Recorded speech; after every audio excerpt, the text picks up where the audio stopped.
Don't forget. We'll see how fast we burn through those SSD. You're good. Okay, we're live? Yep. Okay. Cool, man. So, hey, this is a bonus segment, January bonus segment, our second this month, right?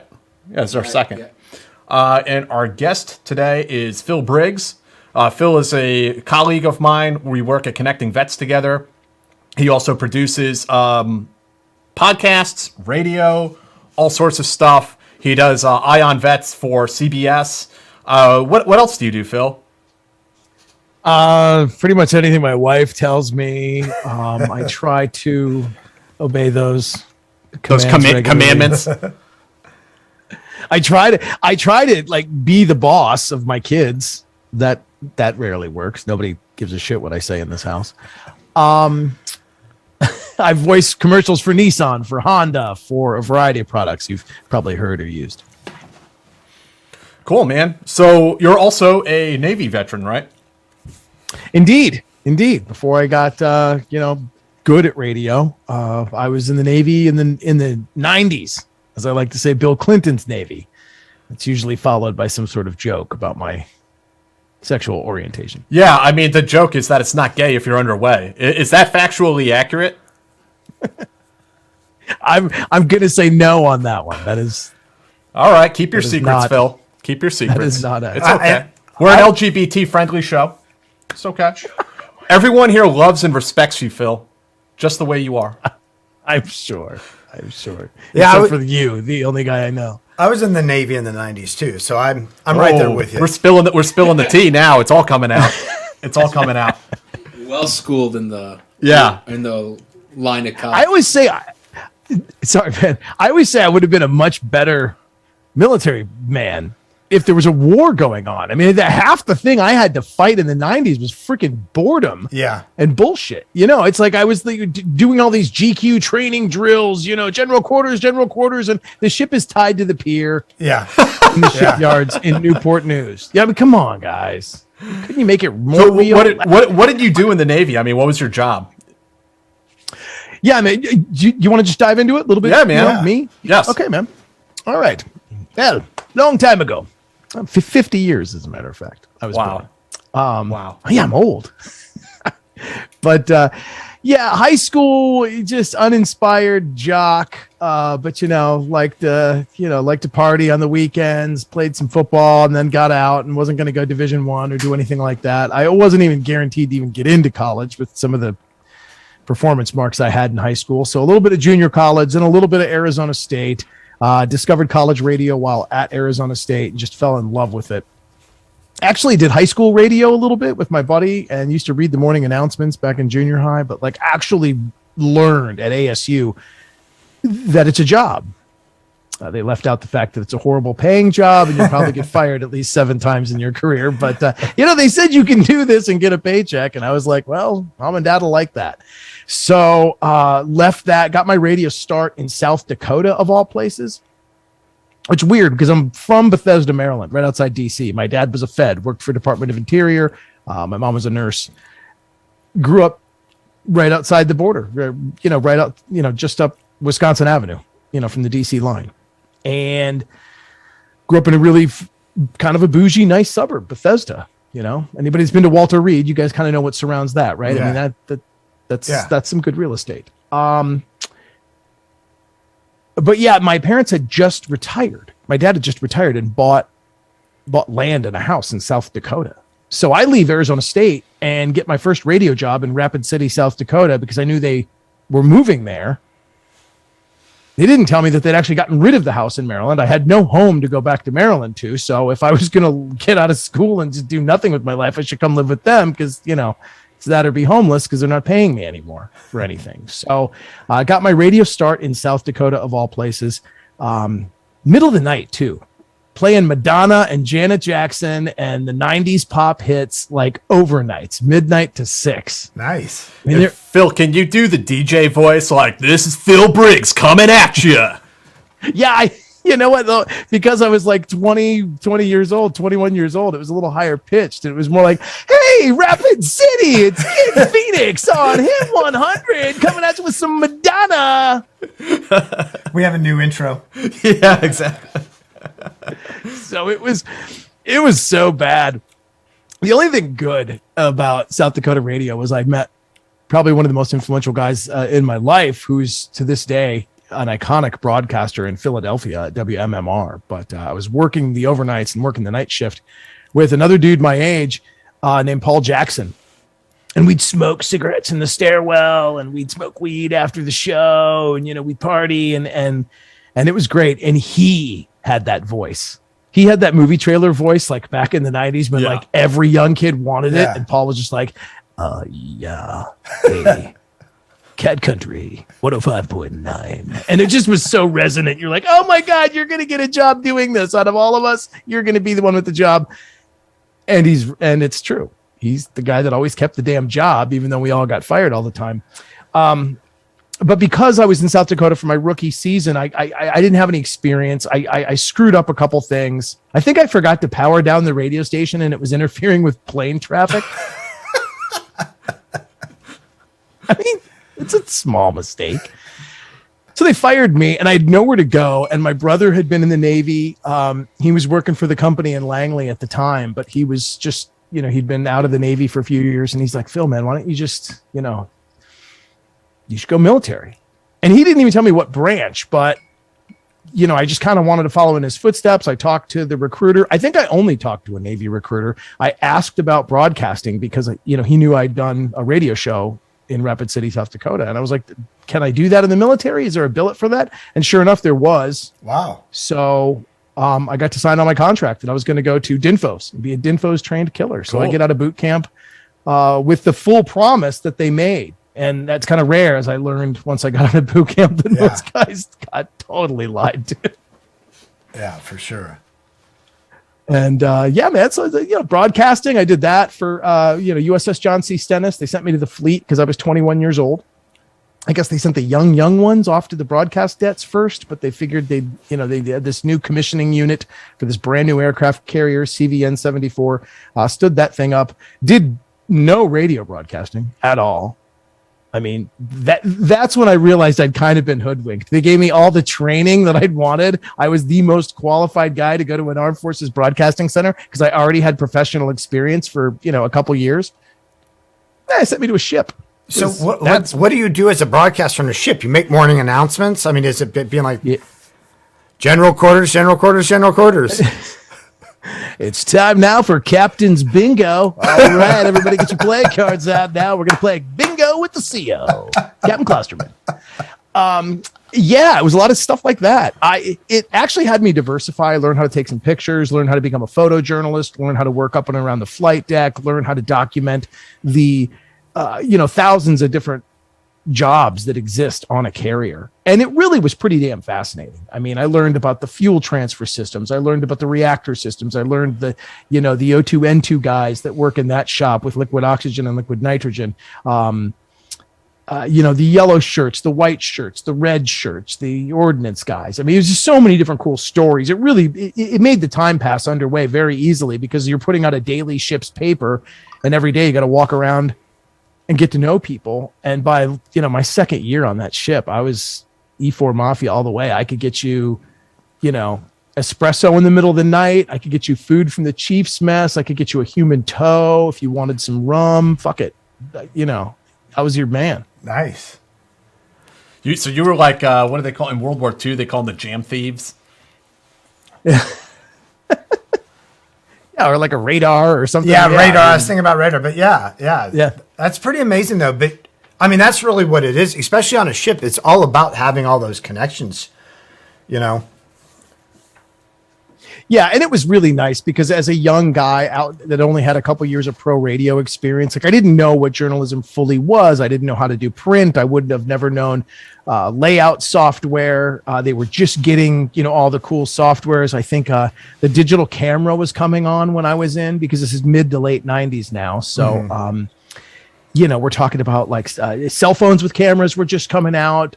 Some of the publication software. I mean, forget the web publishing. That didn't exist yet. This was just still how to lay out a daily newsletter. Right. But there was cool layers, and Photoshop was just advancing into the multiple layers phase. So we were getting trained in all this high tech stuff all at once.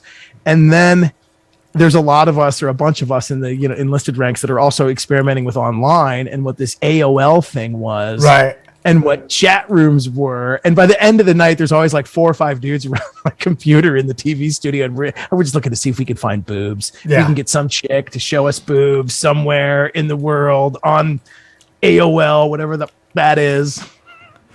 What was, you got to tell us about shore leave, though. I mean, what was it like in Thailand when they finally let you guys loose? Oh, my God.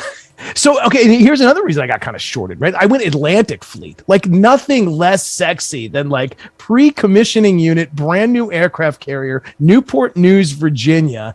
And your first big trips are to like Nova Scotia and the North Atlantic to see if we can bend the ship, in the harsh storms and the heavy water and such. How dare you smear our wonderful eastern seaboard here in New York? I can't believe this.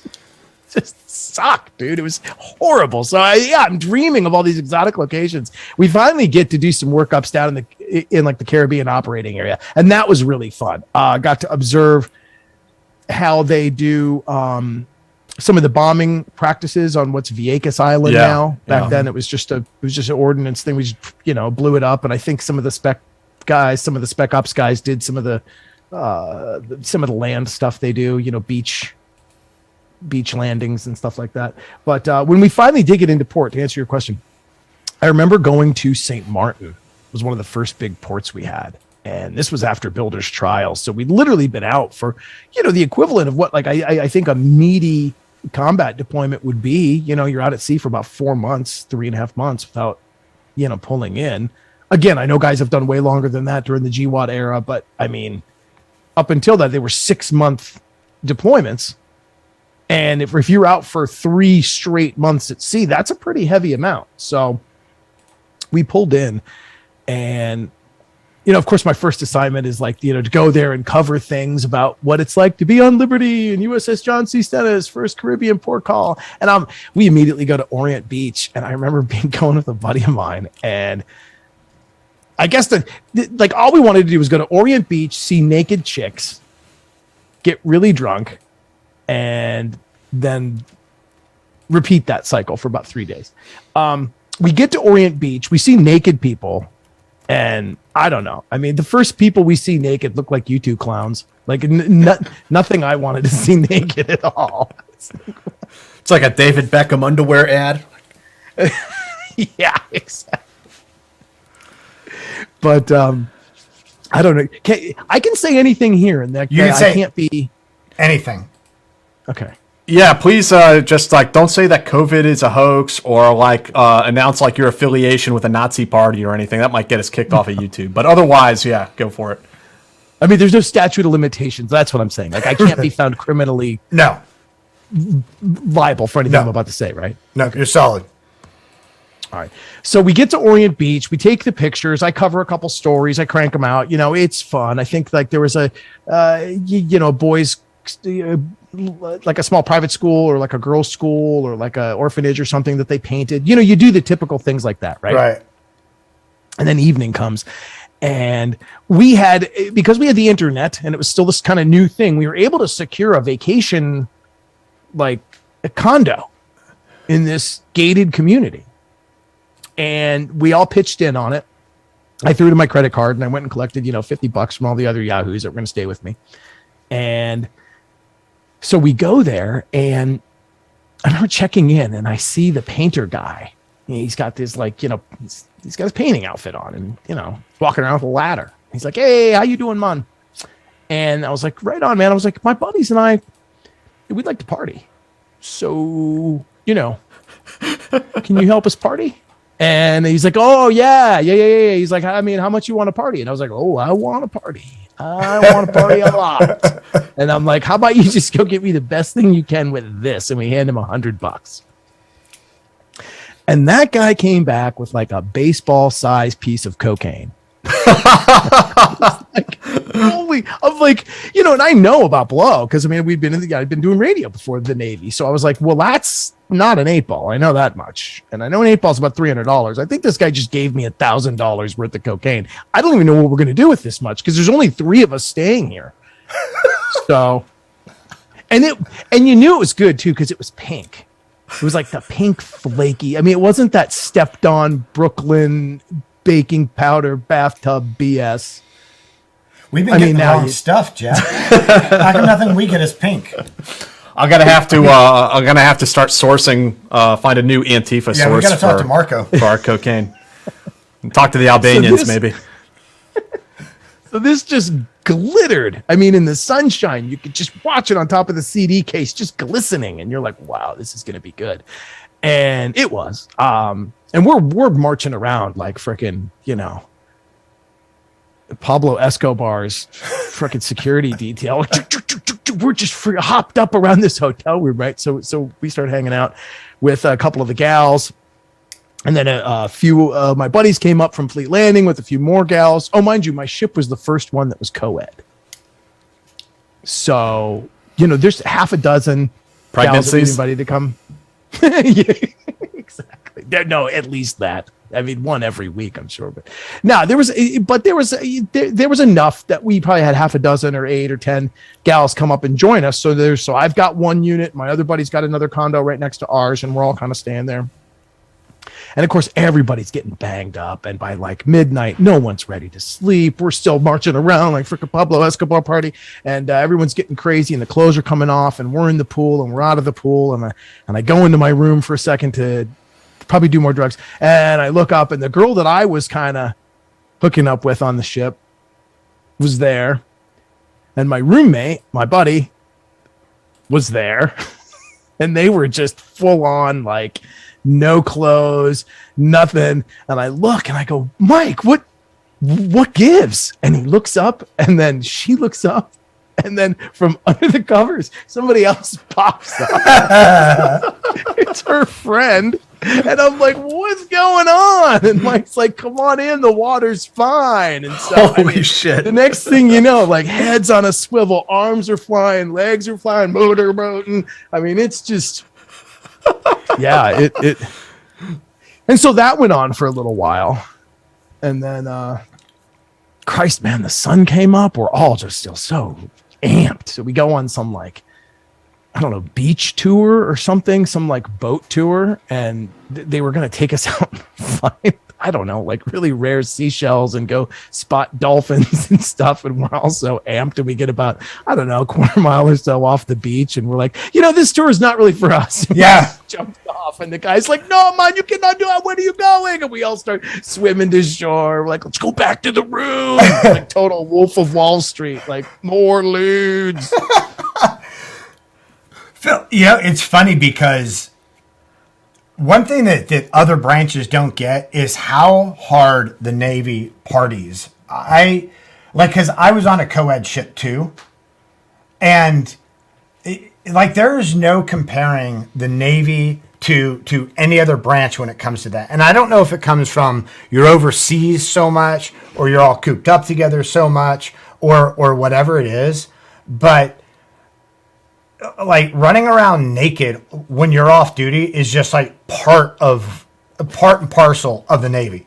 I don't understand why it's so different than the other branches, but it is.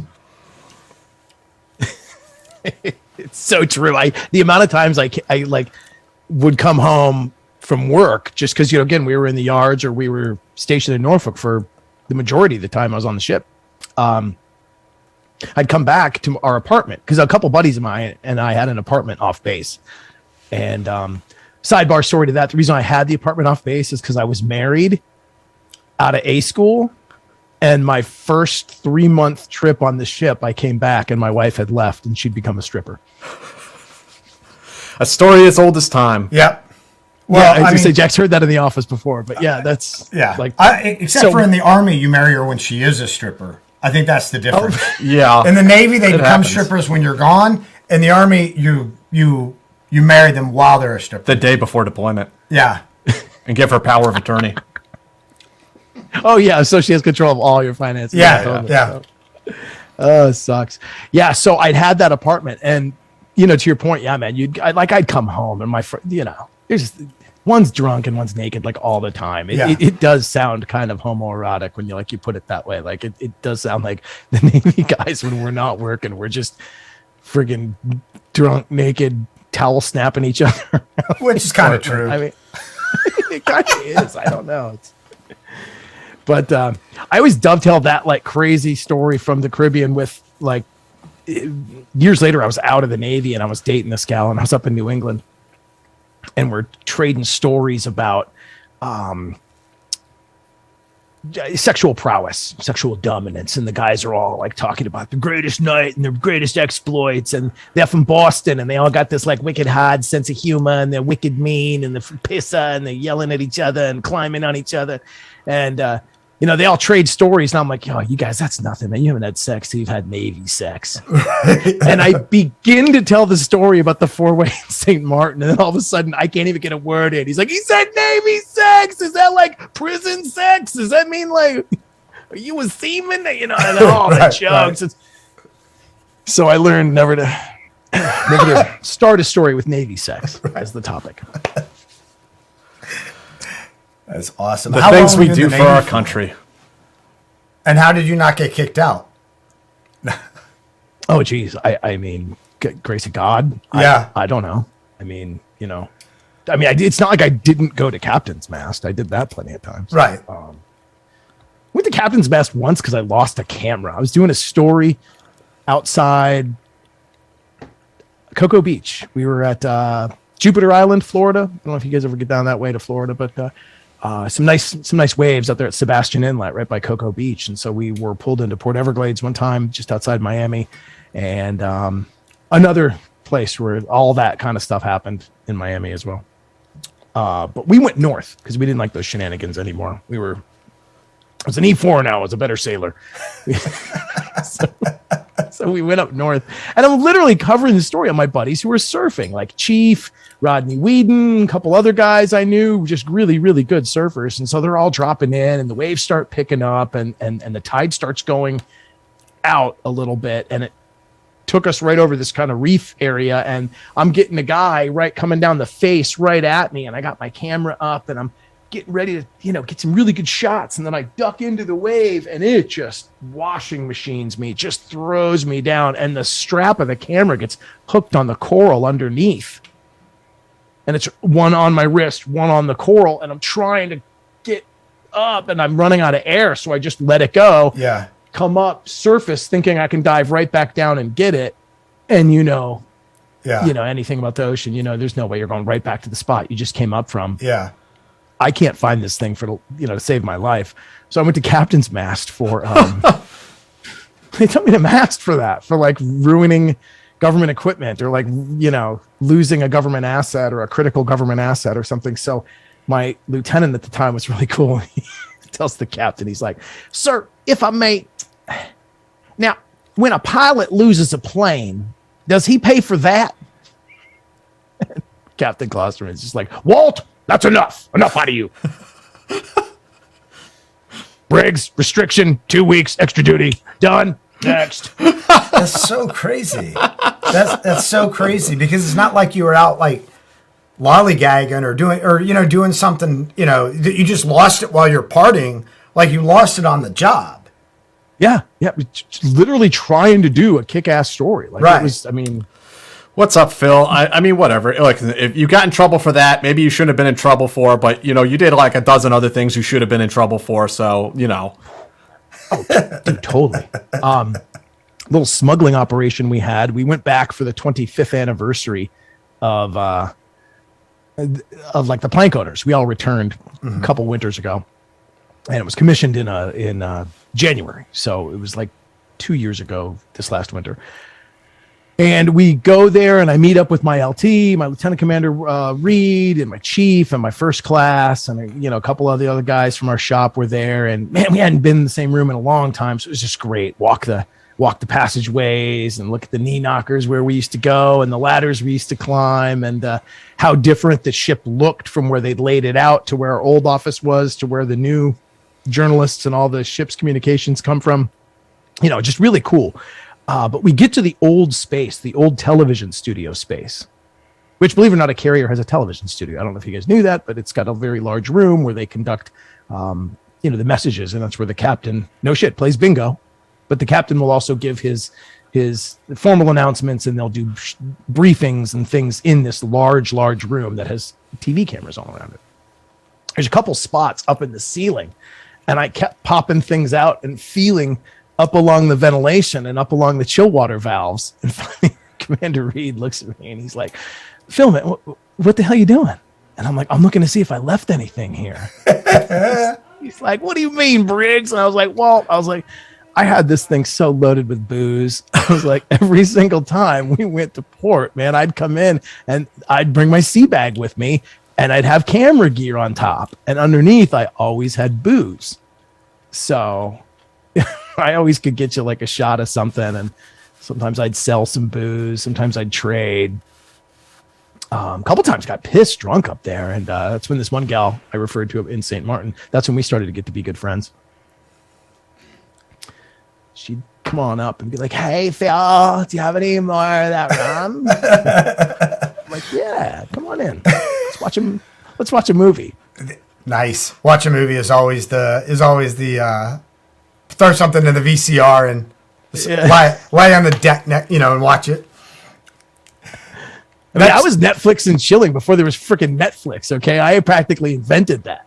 That's a military tradition right there. Throw Top Gun into the VHS. So you weren't reliant on Pruno then, man. You had the good stuff.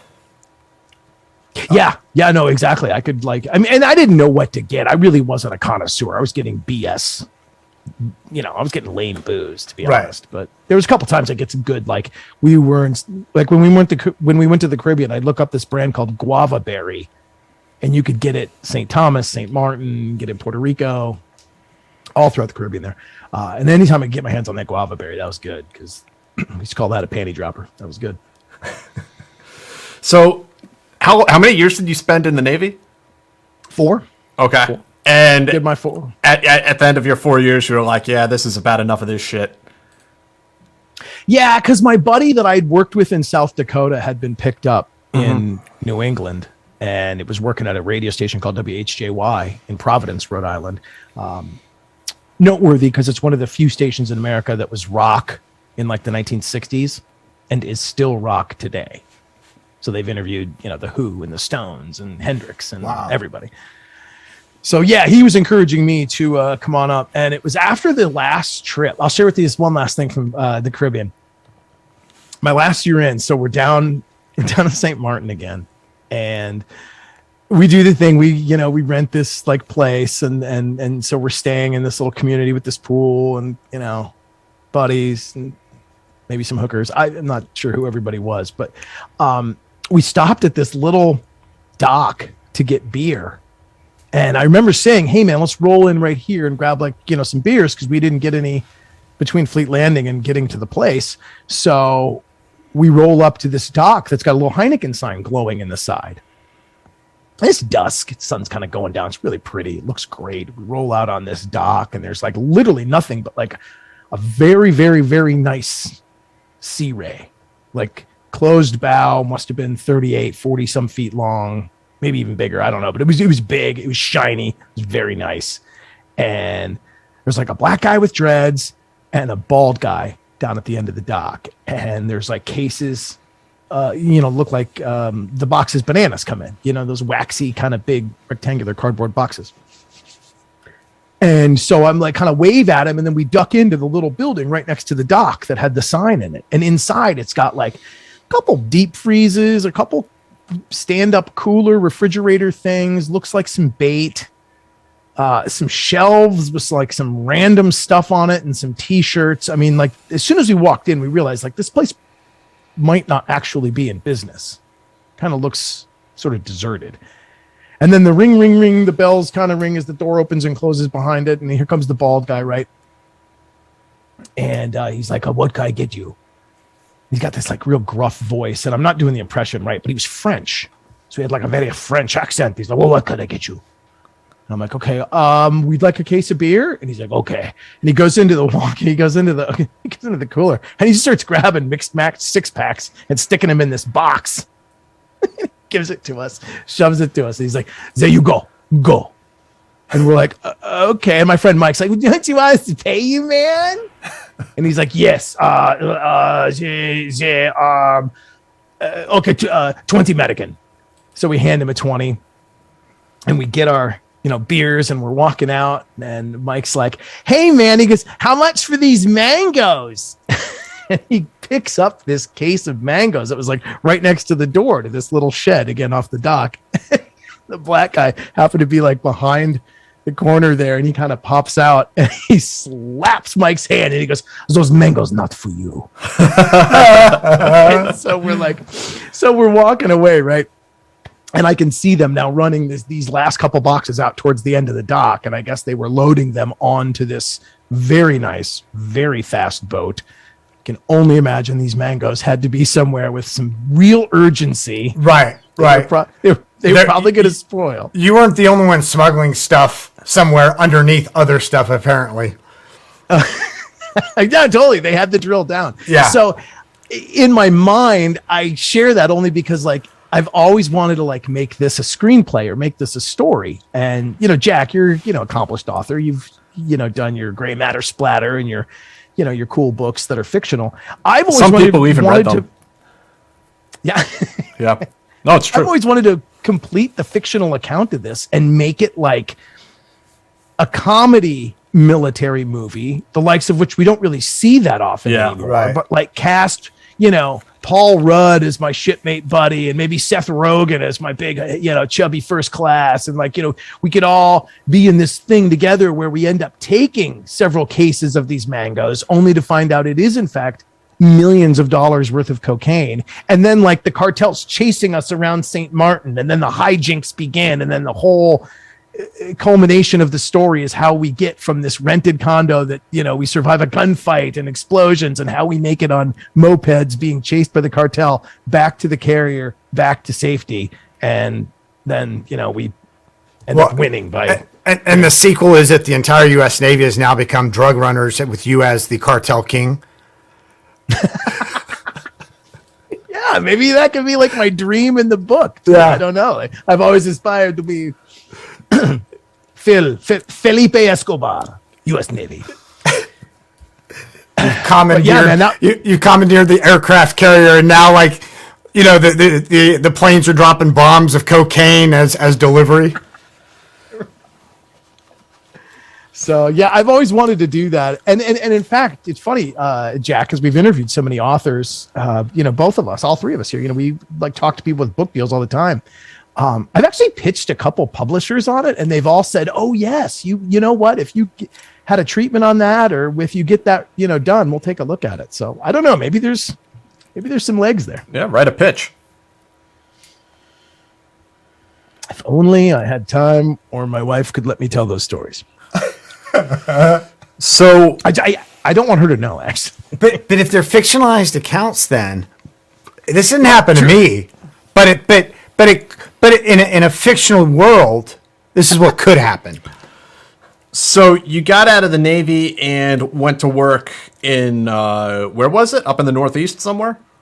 Yeah, New England. My buddy had landed at again the station I mentioned, WHJY in Providence, and I went up there, and I remember calling him because I'd been there on like a real quick vacation, like 8 months before I got out. And I said, "Hey man, I'm coming back, dude. I'm going to live up here one day when I get out of the service." And I called him like 8 months later, and I was like, "Dude, what's up, man? What are you doing?"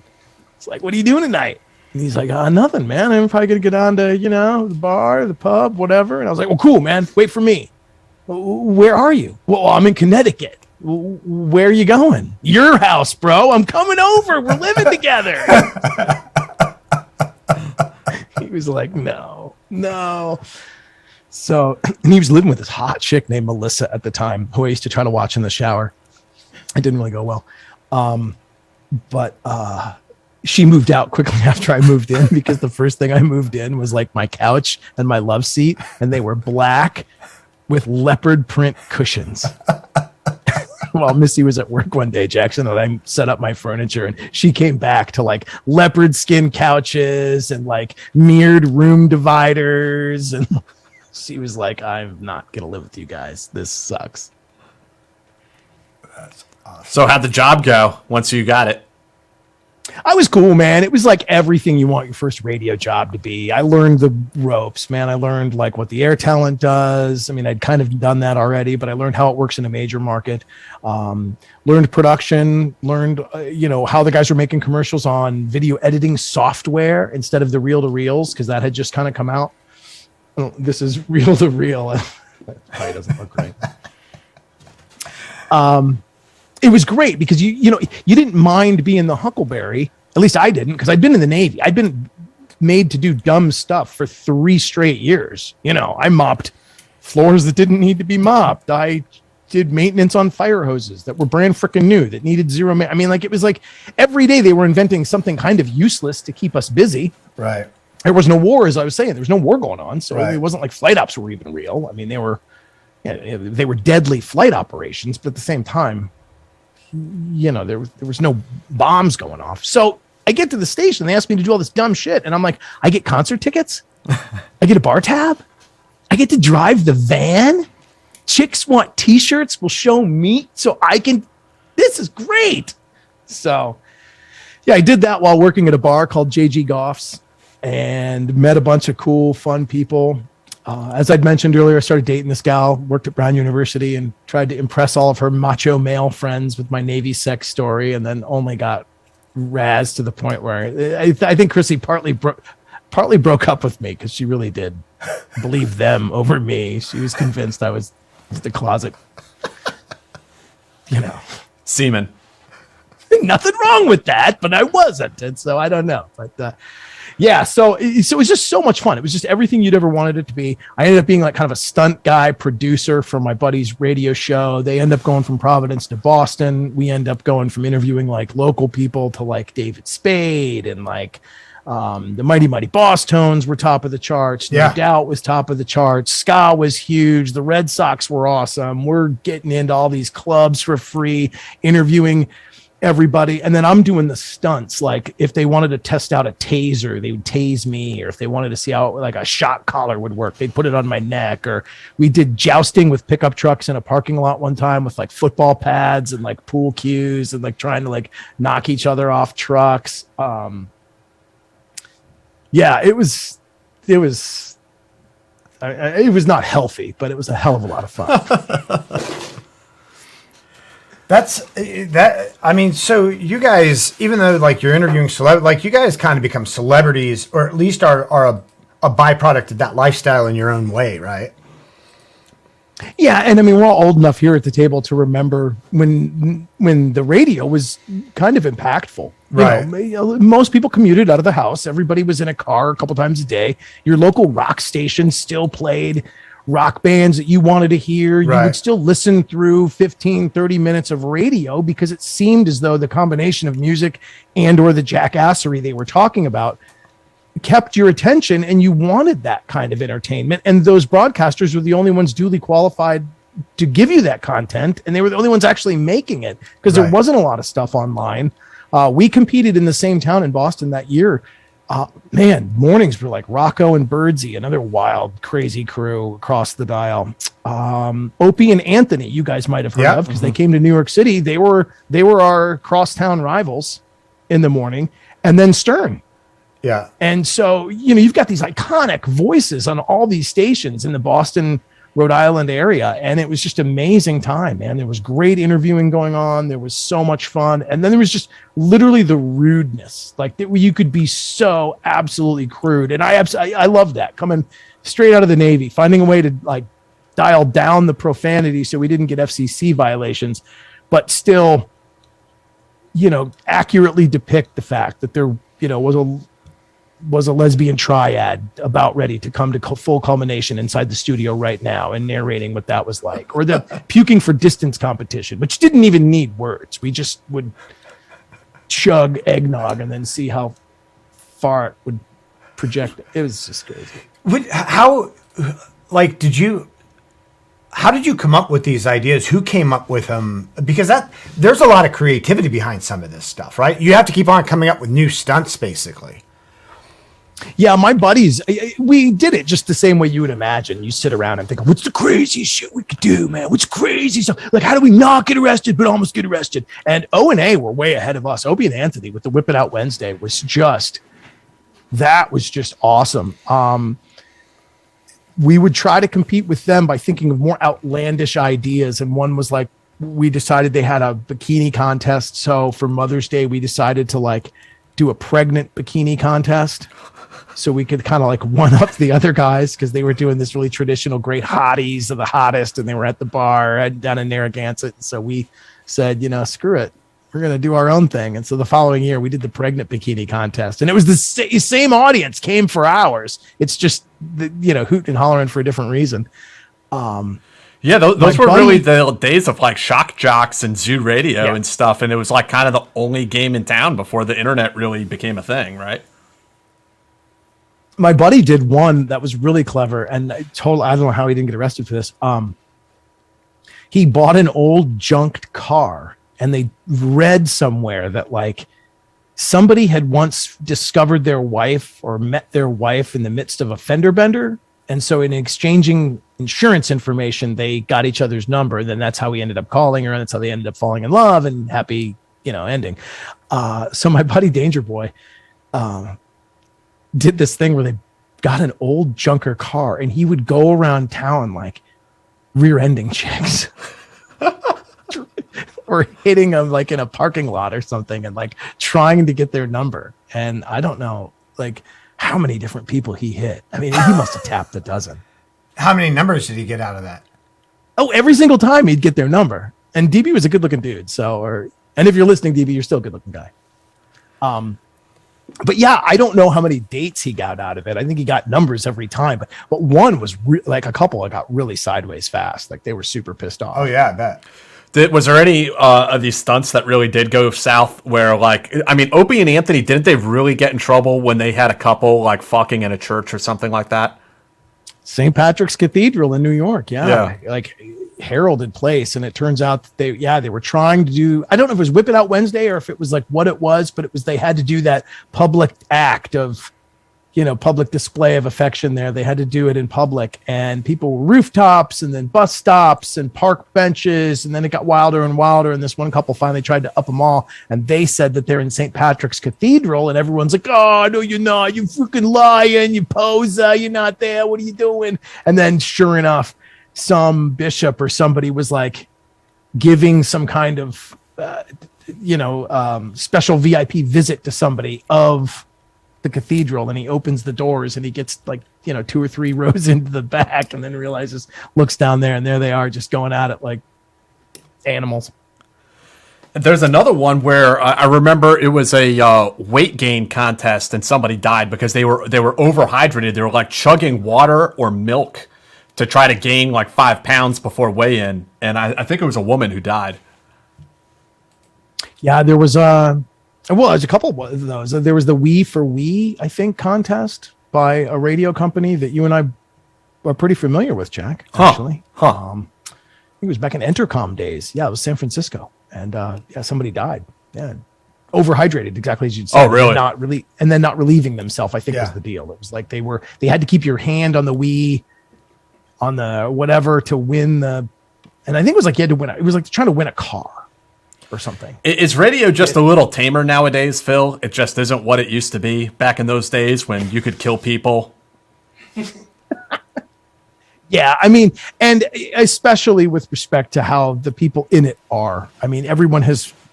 I'm not saying there aren't wildly entertaining and wildly fascinating people behind the mic anymore, but they just don't connect with you that way.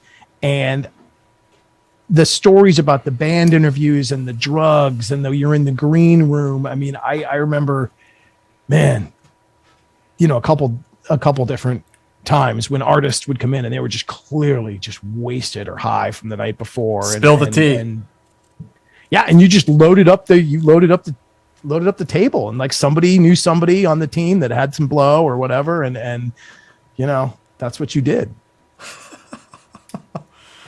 Oh, you want to know who? I don't know.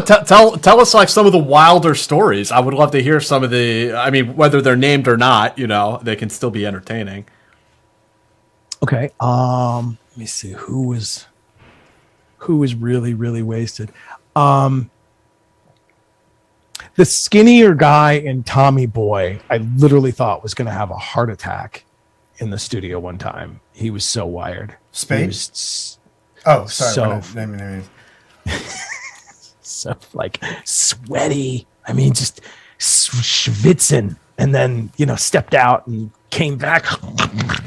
Okay, I'm better. I'm ready to go. Eyeballs like pins, like the tips of a pin was all the black that he had left in his pupil because it was so. He just shrink up when you're tweaked. I'd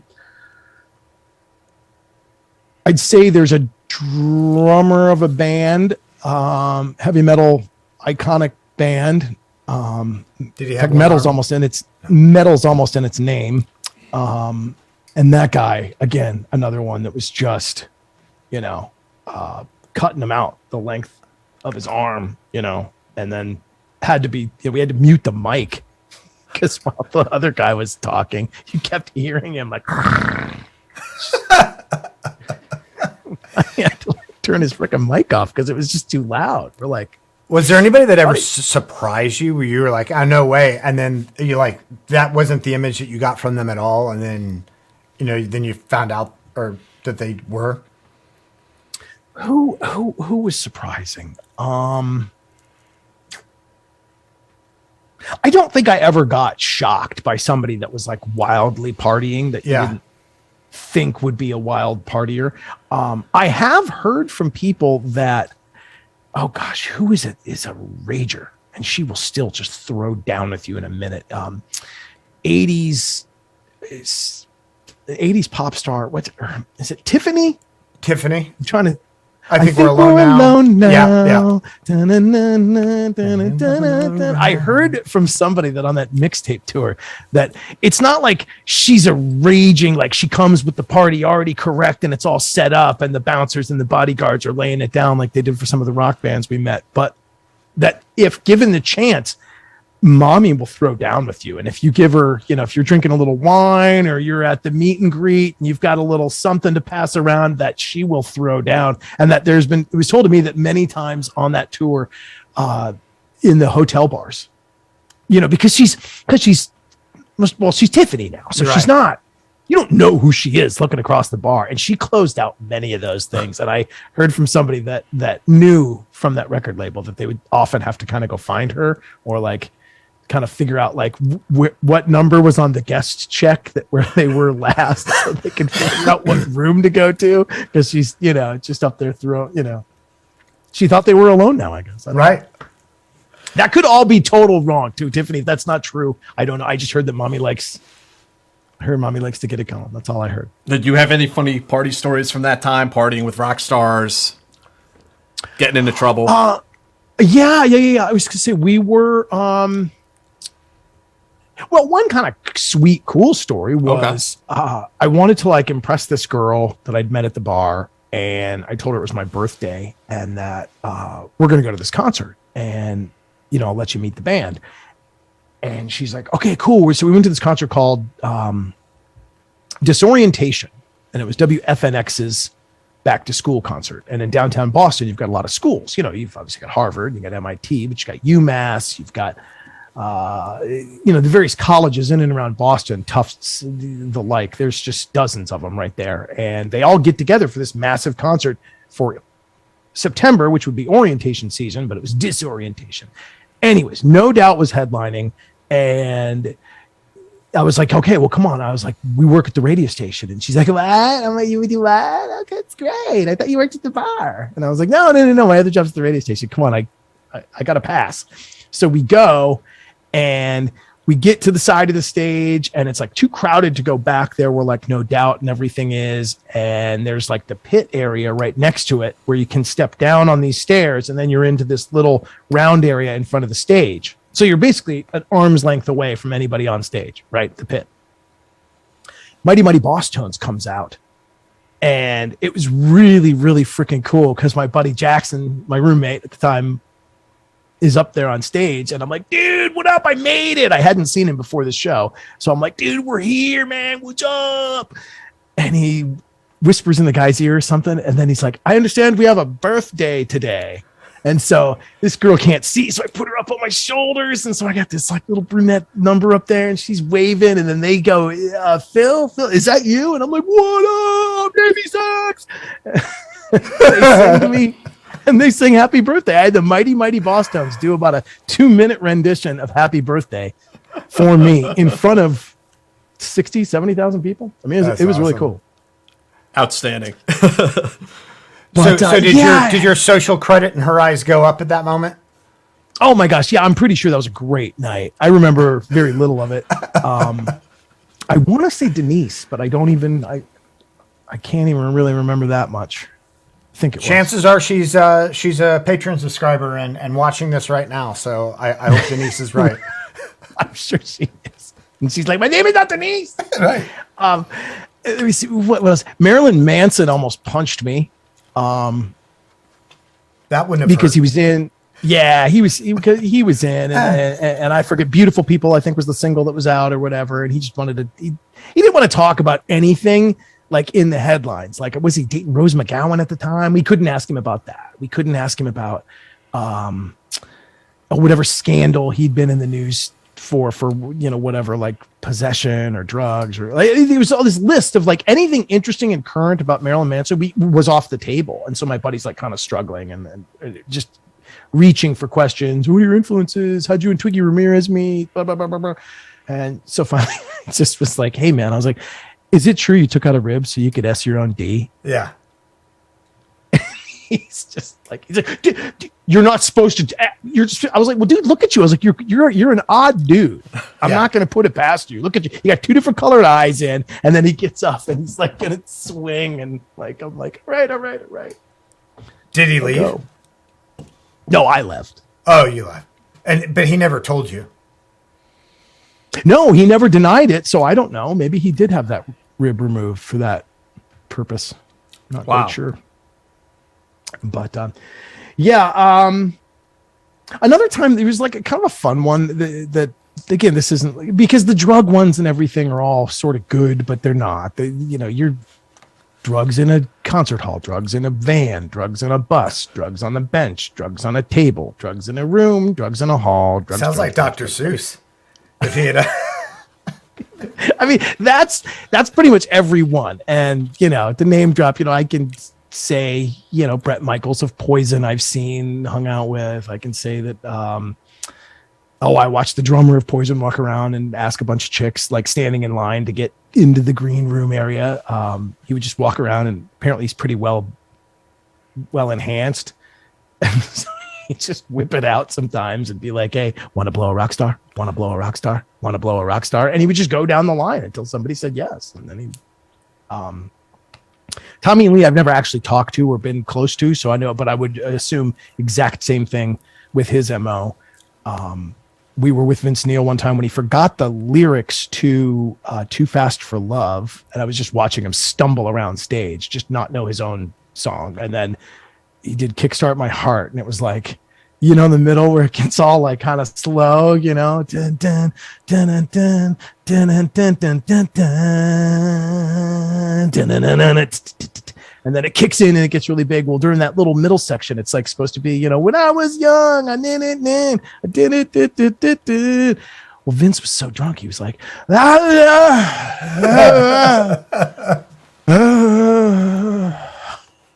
closes his eyes, and then all of a sudden, once the rhythm guitar hits, you see him like come, like he kind of comes back. He wakes up. Like, he's like, "Oh, what?" Like the song, like literally, his like heart got kickstarted by the song "Kickstart My Heart" because the idiot was just too plowed to perform. But one of the sweet ones, and kind of relevant because we lost one of them last year, but ZZ Top and Dusty Hill. And I just got to Utah where my buddy had again landed another really marquee radio job, Rock 99 radio station in Salt Lake at the time. And he was doing afternoon drive. No, he was doing morning drive out there. And so he was, kind of king of the hill for a while.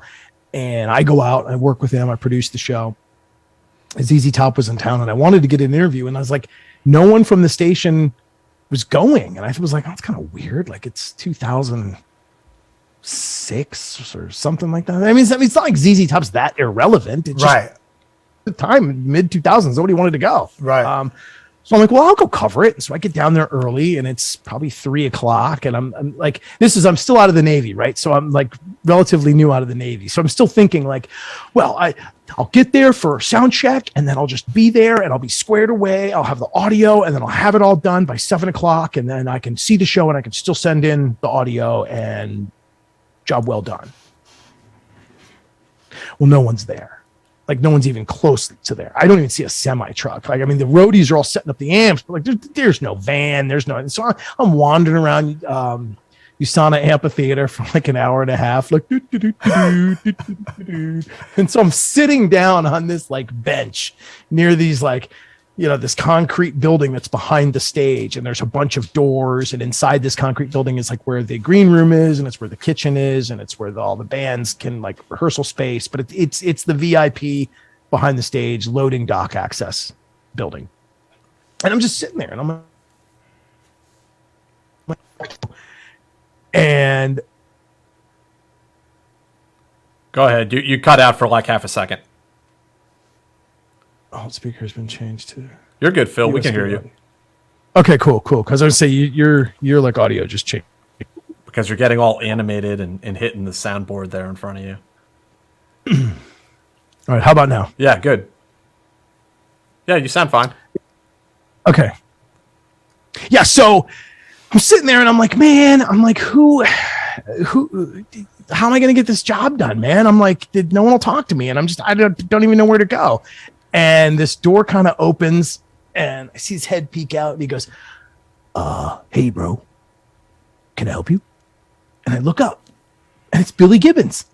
And I'm like, yeah, I'm here to, I don't think my voice cracked. I was like, yeah, bro. I was like, I think I'm here to do an interview with you guys. And I'll be honest, I don't know where I'm going. I really don't know what I'm supposed to be doing here, except I'm supposed to find you. And he goes, well, you did. Come on in. And so it's his dressing room. And so I sit down and he's like, oh, you don't mind if I get a massage, do you? And I was like, no. I mean, if you don't mind me being here, you do you. And so he's getting, his massage and she's working his neck and then like works his legs. And he's like a legit, like athletic massage. Like she's not, some whatever, like you think of a bad massage. This isn't like happy ending time. This is like, she's like a legit masseur working him out and then like stretching him out and stretching out his arms and stretching out his legs. And he goes through this whole thing. And I was like, can I talk to you while you do this? And he's like, yeah, man, you talk to me about anything you want, brother. So I'm like, all right. So I put my recorder down and man, we talked about like Woodstock and what that was like. We talked about what it was like to tour with Jimi Hendrix, how they basically plucked Hendrix out of kind of a like obscurity.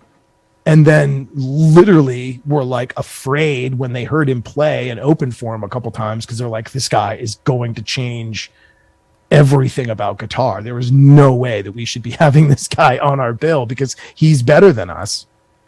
He didn't have the blues that they had, but just all the different things. What it was like, how the Monkees were on LSD all the time. He told me about that. Like, imagine that, like the biggest kids band of the time. Children are waking up every Saturday morning to see the Monkees TV show, and they're constantly on LSD.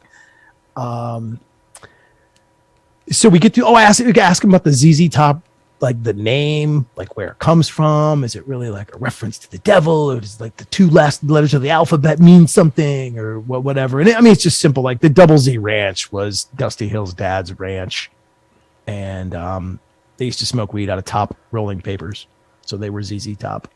That's awesome. That's amazing. So, yeah, no, that's awesome, Phil. I mean, it's cool to hear these anecdotes. But tell us what came next for you. Like, where are you at today? What are you up to? How has your life changed since the wild years of Phill Briggs? Yeah, it's crazy, right? So, having all those great experiences, wonderful. But as radio evolved, I guess we didn't, as some of the DJ friends I have, just even calling them DJs sounds archaic. Broadcasters. The game was changing right underneath of us, and radio, it kept shrinking and shrinking. And I went through, I literally founded one radio station for the company called Clear Channel before it was called iHeart. They fired the entire staff, and they kept me as a producer because I was like probably the lowest paid one on the thing. And the ops guy was like, "What would you do with this radio station?" He's like, "We got this frequency, and we're going to keep it in like a test pattern for a while. But what would you do with it?" And I was like, honestly, you should just do nothing but voicemails. You should just take people's phone calls and air them, because that's what all we were doing on towards the end of the morning show was just airing phone call after phone call. And I was like, you don't need a jock really to do phones if you just make the voicemails talk to each other. And he's like, what? So I drummed up a little spec example. We did that the first year for the station that's still there in Salt Lake City called My 99.5. We did that for its first year. Basically had a message that ran between songs, and it would say 1-800 My 99.5, leave Utah a message, beep.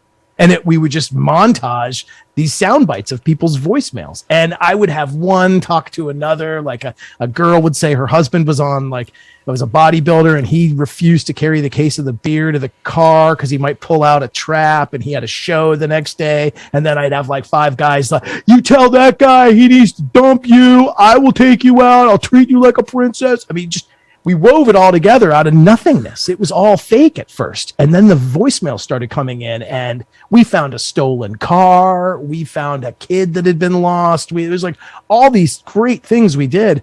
And my reward for that was getting shit canned because they taught another monkey to do it for cheaper than I was working. Wow. And to this day, Stu Stanek, wherever you are, I hope you fall on it, pal, or fall in it. He is also a subscriber. And yeah, fuck you, Stu. We don't even want your money. That's right. Leave our Patreon. So as all that's happening, we're all just hoping that we can keep our gigs, and then we go from place to place. I eventually rotate back to Maryland from Salt Lake, where I finished working out there at the rock station. And my father had passed, came home for that, was losing the wind in my sails, was developing a raging narcotics habit because I'd been doing it now for years and years with like morning shows and bands and concerts. It was just, I was getting to be a pretty bad addict. So I walked away, man. I put everything I could in the back of my truck and drove home and came back to Maryland. My brother, who had been successfully working for the company for all these years out of Langley, took me in, said, you can stay with me, typical thing in my family. I could always come stay with my brother because I was constantly getting fired. And then I realized, okay, well now I'll be a big fish in a small pond. I'm in suburban DC. I don't get the job in like the major market DC 101 job. I end up working at a smaller classic rock station up north in Frederick, Maryland. And that's when I met my wife. Dana was a sales rep, 11 years younger than I am. Nice. That was just great though. And it was like the perfect time because she wanted, relationship and family. And I was at this point, in my 30s, still being a clown with like frosted tips in my hair and like, lying about my age. And she told me, she goes, I'll only go out with you under 2 conditions. You quit lying about your age and quit dyeing your hair. She was so freaking cold, dude. But yeah, and then, the rest is history, man. Family, man, dad mode, kids, morning show up here. And then, what really brings me close to where we are now, Jack, is it was like, I'd been fired from my last morning show because the guy just didn't like my sense of humor. He just thought I was too crass. And, we'd done huge things for the state of Maryland. We brought Motley Crue and Poison here for a concert in Frederick County at the fairgrounds. Never been done before. Those guys are used to playing stadiums. Right. And our state, and we booked them for our show. And And it just didn't work out. So I was like sitting there doing voice work, and I'd like quit there. I'd been fired from the morning show, and I was just on the lam. And Dana's like, you probably should get a regular paycheck. And I was like, I know, but I'm going to voice these commercials. And I got a Nissan coming up, and the next script's going to be huge, and it's going to be Discovery Channel. And months would go by, I wouldn't get paid. And so finally, this journalist named Chaz Henry reaches out to me, and an iconic Department of Defense reporter for years here in the DC metro. And he goes, CBS News is doing this connectingvets.com. They're going to make a team of all veterans and reporters. And I need somebody with broadcast chops, and I need somebody that's good, that's not so newsy and stiff.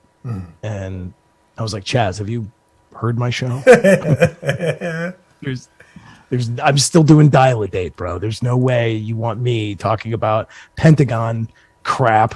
I don't even know how a bill becomes a law, I think you just got to give somebody a hand job or something. I mean, like, that's pretty much what I thought how it worked. Probably not far wrong. I think you're right, honestly, though. HR, it's a hand resolution, I think is what it is. But so I come down to DC, I meet with them, and then one of the other gals was like, okay, we'll call you. And it was like the next day I got the call. They're like, so do you want the job? I was like, well, yeah, sure. And what am I doing exactly? And they're like, you cover veteran issues. And I was still so new to journalism and stuff. I had known the people on the news side, the news reporters, but I never knew what it took to actually frame out one of those interviews. Because most of your interviews, you can just start, if it's a music interview or it's a casual interview, it's like, hey, bro, what's up? Yeah. And when you're there to get a story covered, and you have, Senator Tester or Representative Takano, and you want to hammer on that bill, man, you got to go in with your homework done. You have to be succinct, and you got to get that out of them. And then you can't let them off the hook. Right. And I'm so like Google-eyed, like, oh, that's a very nice to meet you, Senator. Very nice to meet you. It took me a year and a half to shake the fact that you don't have to kiss these people's ass when you're doing them a favor. Right. By giving them a mic. But so I kind of stumbled through the first year at connectingvets.com, sort of just trying to be fun. And then we really kind of found our rhythm once we interviewed Jack. You were somebody who really encouraged me to apply for the job when one opened. And so, yeah. Been there for, how long has it been now? 3 years, Phill? Yeah. Something like that. Yeah, it's just because you came on first, just sort of part-time, and then, first you were a guest, and then you were just writing some articles, and then now, you're on the team full-time, kind of anchoring it. And it's been since 2017, the thing got stood up. We initially thought we'd compete, kind of lane to lane with Military Times or with some of those other, Task and Purpose, and whatnot. But I think we just sort of found our own niche. It keeps changing, and we don't need to talk inside baseball, but like that's sort of like what radio's going through right now. It's just growing pains, evolution. They don't know if they're a website. They don't know how to treat podcasts. They don't know if they should monetize this or monetize that or sit around and smell each other's farts. I mean, it's just so, I feel for the media because this radio tribe is not adapting very well on all fronts. And I don't mean to say that about the company we work for. I just mean categorically, I think they're too busy fighting over the territory they want to own when it's all people's ears. And you should just find ways to make killer audio messages and video messages on the packaging and the style and the flavors that people are craving. And right now that's YouTube, and right now that's Spotify, and that's podcasts, and that's all these other mediums. And then to me, Twitter and Instagram and all that stuff, Facebook, that's all just the bullshit ways we tell people about where to go find our stuff. Right. But you have to make it for those platforms. Otherwise, no one's going to know where your treasure map leads, because no one's going to read your freaking map. Nobody cares what you're doing unless you're out there pimping yourself. And then that's when I say smelling your own farts. That's when we get into these damn Twitter threads where it's like, oh, you check out my thing. Well, check out my thing. Well, check out my thing. Well, check out my thing. Well, check out my thing. And then journalists quoting other journalists about other journalists. And like the subject's 5 people removed. And all we're doing is debating over what 2 reporters said. Like, share, and subscribe to the Team House, by the way. Phill, on that note, man, plug your wares. Tell people where they can go to find you, find Ion Veterans. What's the deal? Yeah, man, if any of this has fascinated you, then you might like my show.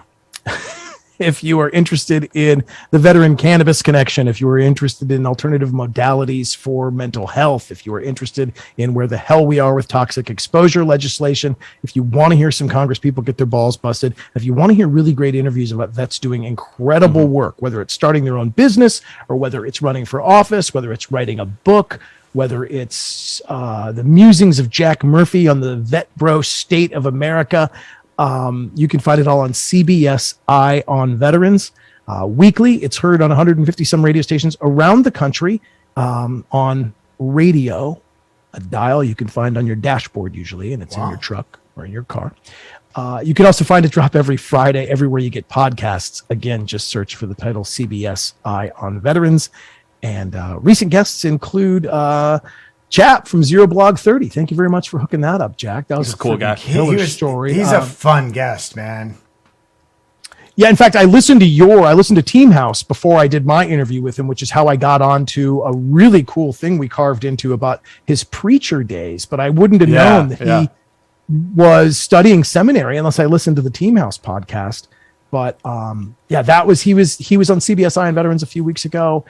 Brad Taylor, former commander of Delta Force, was just on Delta Force back in the day. I want to say he overlapped into the beginning of GWAT, but I think a lot of his greatest hits were the days of Pat Mack and the 90s and such. And then just this last week, Marjorie K. Eastman, kind of a socially influencing voice in veteran politics or in veteran issues over the last few years, not politics. And then last fall, so pissed off was she at the Afghanistan withdrawal that she decided to put her name in the hat and take on the Republican nomination for U.S. Senate in North Carolina. And that's actually getting to be kind of an important race. And as the Senate goes, each one of those Senate seats is only a couple from every state. So we need, if you're on that team and you really want to see the red wave continue in the Senate, Marjorie K. Eastman's North Carolina race is going to be critical. But she's a cool guest, man. I had her for an hour and she didn't back down from any question. I asked her some tough shit too about were you just checking boxes? You're an intel officer, How'd you get it so wrong that everyone is telling you, we don't want your greenhouse? I am in fact Taliban. When the Taliban come back, they're going to kick my ass if I have greenhouse. And then, I was like, were you just checking boxes? Did you just not want to tell the general that shit? And her answer was really surprisingly candid and I liked it. So that's just a slice of what you hear on CBS Eye on Veterans all the time. Well, thank you so much, Phill, for doing this. Really appreciate you taking some time out of your Tuesday evening. And, well, we talk just about every day, but we'll stay in touch, man. There's more for both of us to do, I think.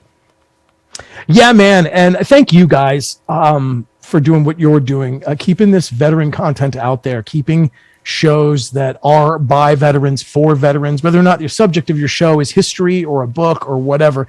It's just cool that I think there's very few people in this lane still to this day. I mean, a lot of people have pods and a lot of people have, 6-week runs at their podcasts and this and that. And a lot of the Medal of the Honor guys are out there sharing their war stories, and a lot of former operators and stuff have their branded casts. But collectively, we're doing something that's pretty damn cool that I don't think we've seen in previous eras. Right. Certainly not Desert One, but I you think back to Nam and then Korea. There wasn't a whole lot of veteran content made post those wars. And I think what we're doing kind of collectively is we're helping people tell those stories and keeping it alive. So, thank you guys for out there making it happen. And every day there's another vet story somebody can find out there, because we all know that as I speak for all veterans, we are truly the better human beings. There's nothing wrong with any of us. I also know there's a SEAL scandal to write about at least once a month. All right, guys. Thank you for joining us, and we will see you guys on Saturday with Andrew Milburn. So take care. Live in studio. Live in studio. Yep. Thanks, Phill.